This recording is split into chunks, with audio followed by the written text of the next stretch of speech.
Mummy, आपको शर्म नहीं आती? अब अपने ही दामाद के साथ ऐसा घिनौना काम करते हुए।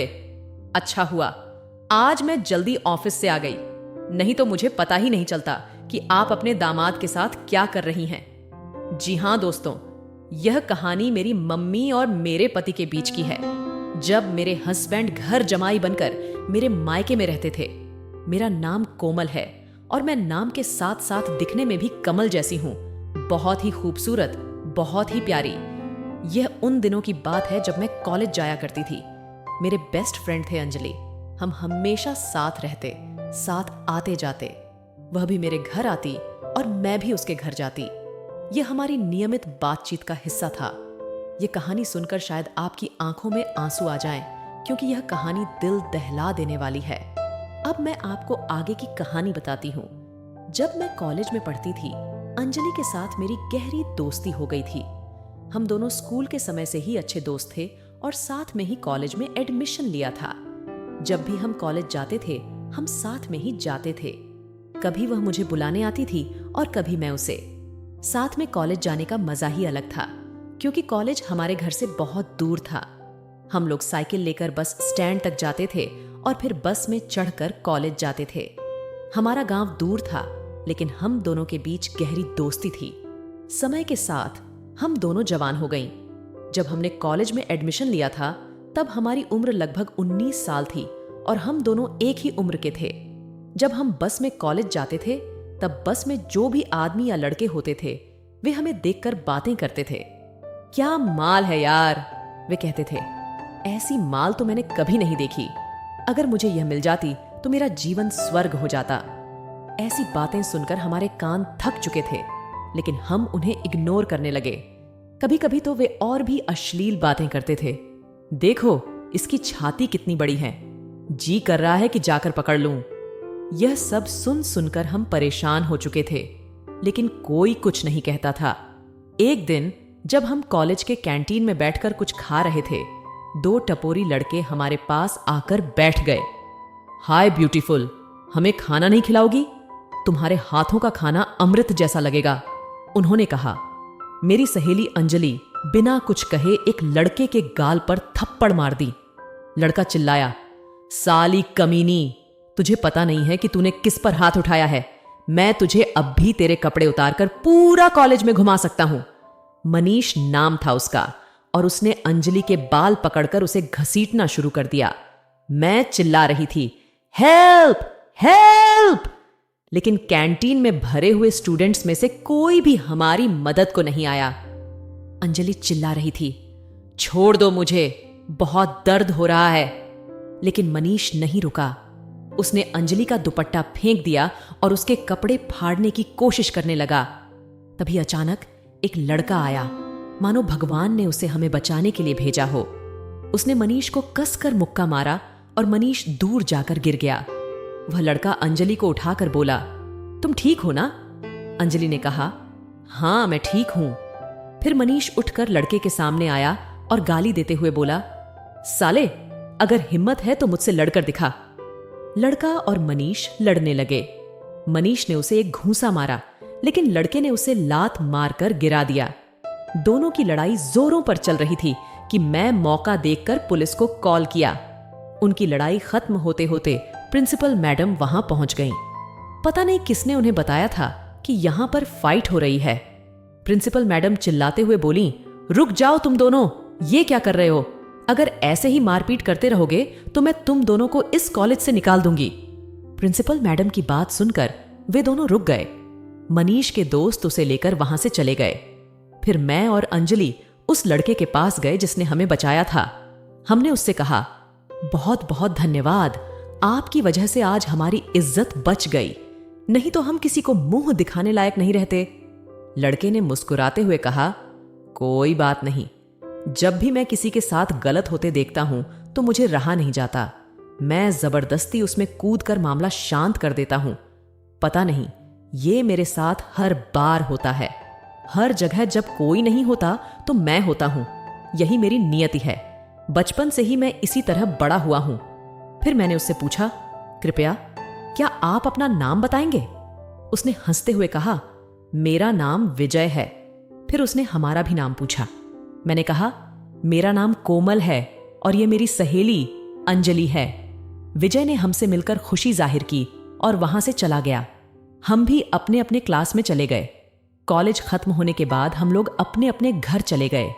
घर पहुंचकर मैंने ये घटना अपने मम्मी पापा को बताई। मम्मी पापा बोले, अभी भी दुनिया में कुछ लोग ऐसे हैं जो भगवान के रूप में इंसान बनकर हमारे बीच होते हैं और गलत को रोकते हैं। इस तरह से 2 महीने बीत गए और उस दिन के बाद विजय कहीं दिखाई नहीं दिया। मैं और अंजलि ने उसे कई बार ढूंढने की कोशिश की, लेकिन वह हमें कहीं नहीं मिला, न कैंटीन में, न क्लास में, न ही प्रिंसिपल के पास। हमने प्रिंसिपल से भी पूछा तो उन्होंने कहा, कौन सी क्लास का लड़का है, मुझे याद नहीं है, अगर याद आया तो जरूर बताऊंगी। फिर एक दिन कॉलेज के बाद घर जाने के लिए हम बस पर चढ़े। बस में वही 2 बदमाश मनीष और उसके दोस्त बैठे थे। हमें देखकर वे फिर से वही गंदे कमेंट करने लगे। हाय हाय मनीष, आज तो भाई मौका ही मौका है, हम भी दो ये भी दो, एक्सचेंज करके पल में खाएंगे, आइसक्रीम भी चाटेंगे, संतरा भी खाएंगे और अपने घोड़े पर इन्हें बिठाकर सवारी भी करवाएंगे, बहुत मजा आएगा। हमारे बगल में एक औरत खड़ी थी। वह बोली, शर्म नाम की कोई चीज है तुम दोनों को?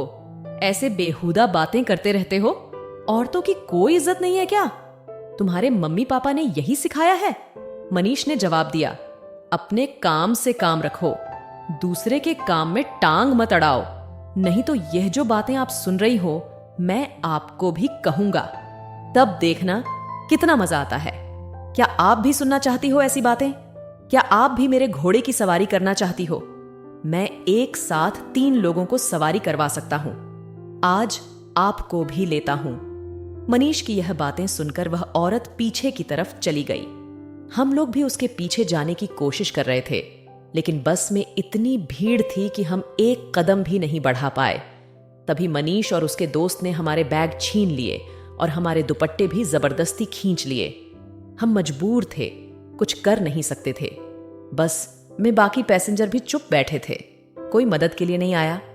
जब हमारे स्टॉप आ गया, हम उतरने के लिए मनीष से अपना बैग और दुपट्टा मांगने लगे। मनीष ने कहा, हाँ बैग और दुपट्टा जरूर दूंगा, पहले हमारे घोड़े की सवारी तो कर लो मेरी जानेमन, फिर बैग और दुपट्टा लेकर घर चले जाना। अगर मजा आया तो अगले दिन भी आना, फिर से सवारी करवाऊंगा। यह बात सुनकर मुझे बहुत गुस्सा आ गया और मैंने मनीष से अपना बैग और दुपट्टा छीनने की कोशिश की। बस ड्राइवर भी बोल रहा था, उतर भी जाओ, हमें आगे भी जाना है। मनीष बैग और दुपट्टा देने का नाम ही नहीं ले रहा था। खींचतान में बैग का बेल्ट टूट गया। तभी अचानक विजय वहां आ गया। उसने मनीष को देखते ही कहा, मनीष, पिछले बार तो मैंने तुझे छोड़ दिया था, लेकिन आज तुझे नहीं छोड़ूंगा। शराफत से इनका दुपट्टा और बैग दे दे, नहीं तो मैं तुझे यहां ही मारकर जेल में डाल दूंगा। मनीष डर गया था और गाली गलौज करते हुए हमारा बैग और दुपट्टा वापस कर दिया। बस आगे बढ़ गई। विजय ने हमें कहा, क्या तुम लोग रोज बस में सफर करके कॉलेज जाती हो? मैंने कहा, हाँ। विजय ने कहा, अगर तुम दोनों को भरोसा हो तो मैं तुम्हें रोज कॉलेज ड्रॉप कर सकता हूं। अंजलि और मैं विजय की बात सुनकर थोड़ा सोचने लगी और अंत में निर्णय लिया कि विजय के साथ जाने से हम सुरक्षित रहेंगे। हम दोनों ने एक साथ कहा, हाँ विजय, हम आपके साथ ही जाएंगे। दोस्तों, एक बात बताना भूल गई थी। विजय बहुत अमीर बाप का लड़का था और उसकी फी नमिली के पास बहुत बड़ी बड़ी इंटरनेशनल कंपनियां थीं। यह बात हमें बाद में पता चली। फिर जो हुआ वह सुनिए। विजय के साथ बात करते करते मैंने उससे पूछा, आप कौन से ईयर में हैं? विजय ने कहा, मैं 3rd ईयर में हूं और मेरा ग्रेजुएशन कंप्लीट होने वाला है। अंजलि ने पूछा, क्या ग्रेजुएशन के बाद आप इस कॉलेज को छोड़कर चले जाएंगे? विजय ने कहा, हाँ, मैं इस कॉलेज को छोड़कर मुंबई जाऊंगा। वहां मेरे मामा जी रहते हैं और मैं वहां जाकर आगे की पढ़ाई करूंगा। लेकिन अभी ग्रेजुएशन पूरा होने में 8 महीने बाकी हैं, तो चिंता मत करो। जाने से पहले मैं मनीष को जरूर सबक सिखाकर जाऊंगा ताकि वह फ्यूचर में कभी तुम्हें परेशान न करे। इस तरह से हमारी विजय के साथ दोस्ती और गहरी हो गई और हम बहुत ही करीबी दोस्त बन गए। विजय रोज हमें अपने नॉर्मल 4 व्हीलर में कॉलेज छोड़ने और घर ड्रॉप करने आता था। इस वजह से हमें कॉलेज जाने और पढ़ाई करने में कोई दिक्कत नहीं हुई। एक दिन अंजलि बीमार थी, इसलिए वह कॉलेज नहीं आ पाई। मैं अकेली विजय के साथ कॉलेज जाने के लिए उसकी गाड़ी में बैठी। विजय ने पूछा, आज अंजलि दिखाई नहीं दे रही है, क्या हुआ कोमल? अंजलि को कोई प्रॉब्लम है? मैंने बताया, अंजलि को हल्का फुल्का बुखार है, इसलिए वह कॉलेज नहीं आ पाई। विजय ने गाड़ी स्टार्ट की और हम कॉलेज के लिए आगे बढ़ने लगे। विजय बहुत अच्छा लड़का था, लेकिन उसमें एक खराबी थी। वह बहुत हैंडसम था और कॉलेज की सभी लड़कियां उसकी दीवानी थीं। यह बात मुझे बाद में पता चली। विजय ने मुझसे पूछा, कोमल, क्या मैं तुमसे एक बात पूछ सकता हूं? मैंने कहा, हाँ पूछो ना। विजय ने पूछा, क्या तुम्हारा कोई बॉयफ्रेंड है? यह सुनकर मैं थोड़ा झिझक गई और बोली, यह बात तुम क्यों पूछ रहे हो? विजय ने कहा, अगर तुम्हारा बॉयफ्रेंड है तो बता दो, और अगर नहीं भी है तो भी बता दो, क्योंकि... विजय रुक गया। मैंने पूछा, क्योंकि क्या? विजय ने कहा, कुछ नहीं, बताओ ना प्लीज। मैंने कहा, नहीं, मेरा कोई बॉयफ्रेंड नहीं है, मैं सिंगल हूं। विजय थोड़ा मुस्कुराया और बोला, तब ठीक है। अगर तुम सच कह रही हो कि तुम्हारा कोई बॉयफ्रेंड नहीं है, तो क्या मैं तुम्हारा बॉयफ्रेंड बन सकता हूं? क्योंकि तुम मुझे बहुत पसंद हो और तुम्हारी मासूमियत मुझे बहुत भाती है। उस वक्त मैं कुछ सोच नहीं पा रही थी। विजय को क्या जवाब दूं, हां या ना? क्योंकि मैं भी मन ही मन विजय को चाहती थी।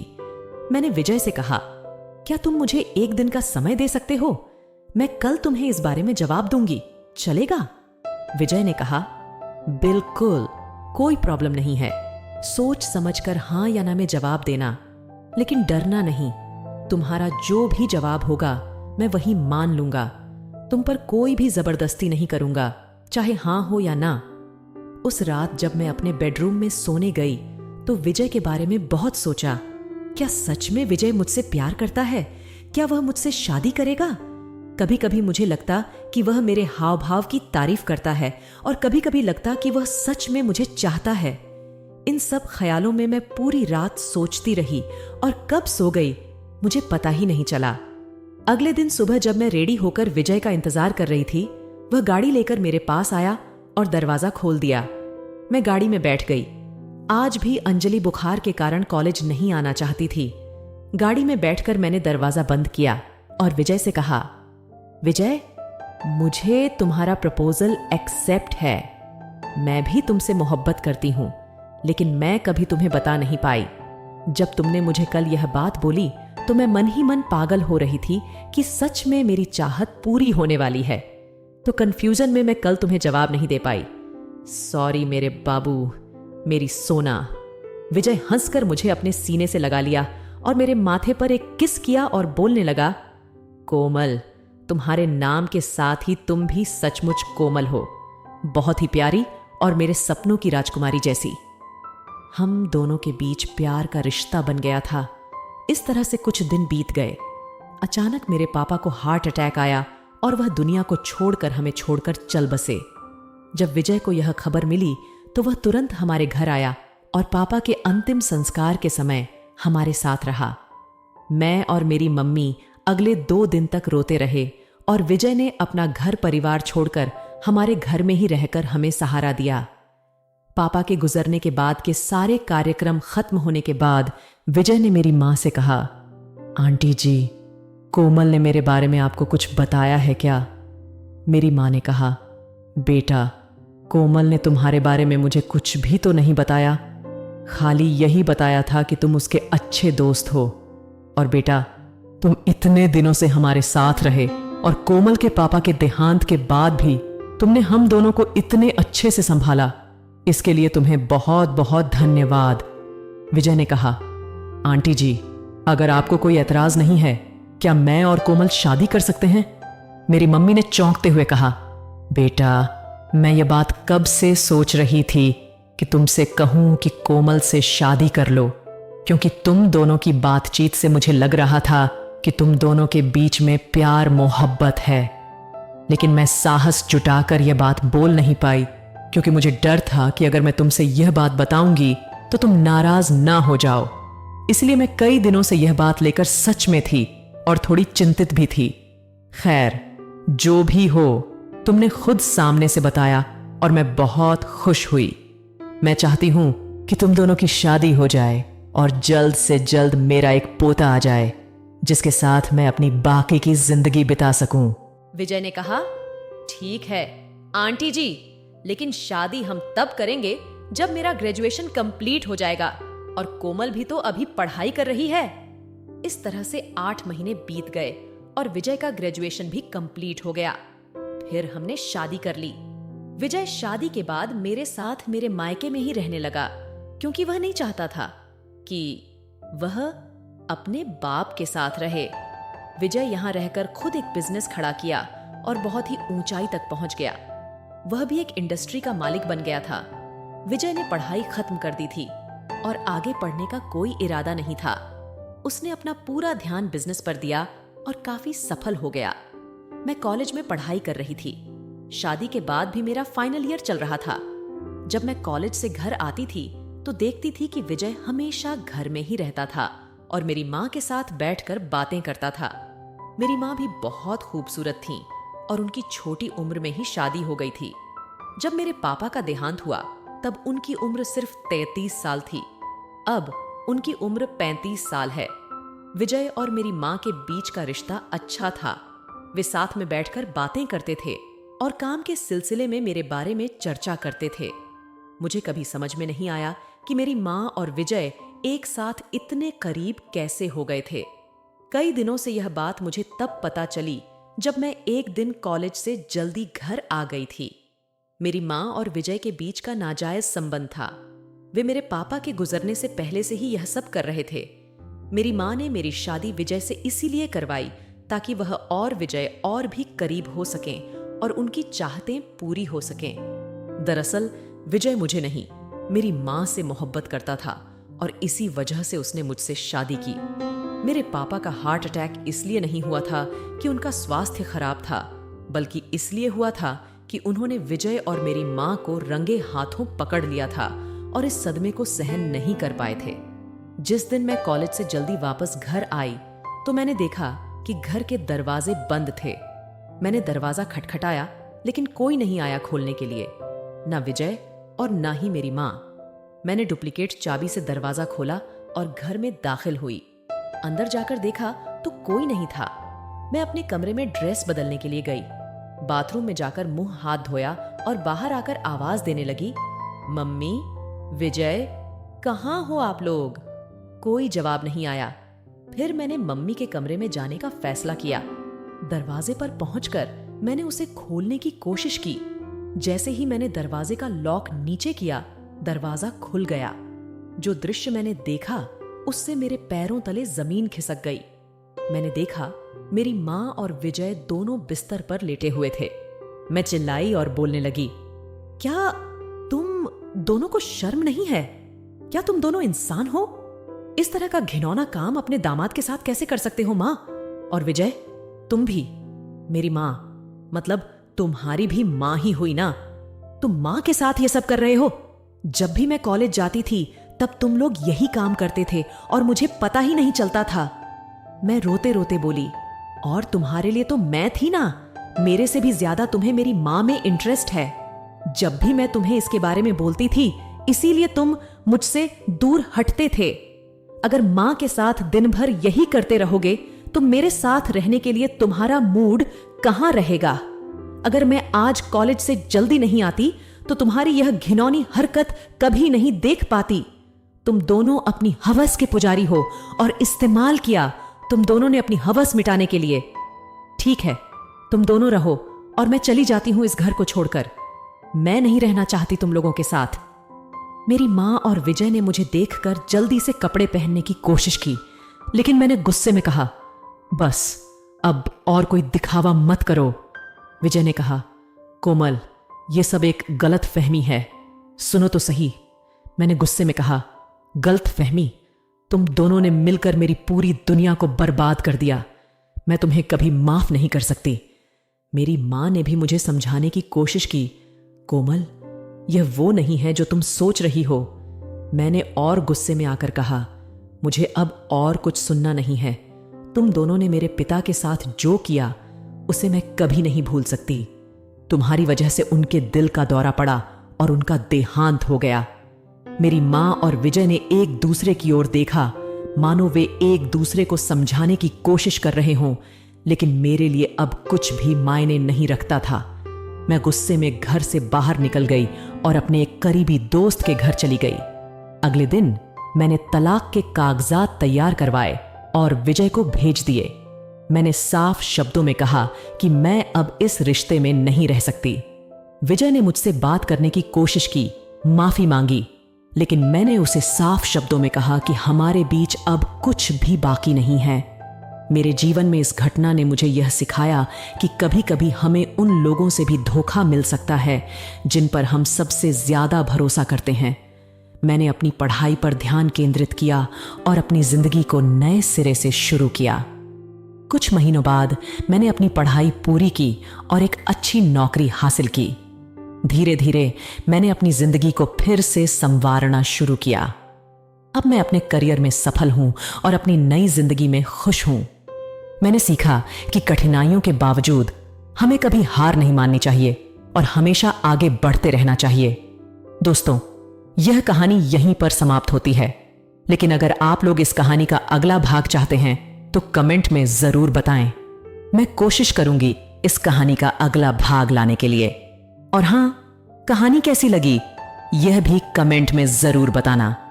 चैनल को सब्सक्राइब करना, लाइक और शेयर भी मत भूलना।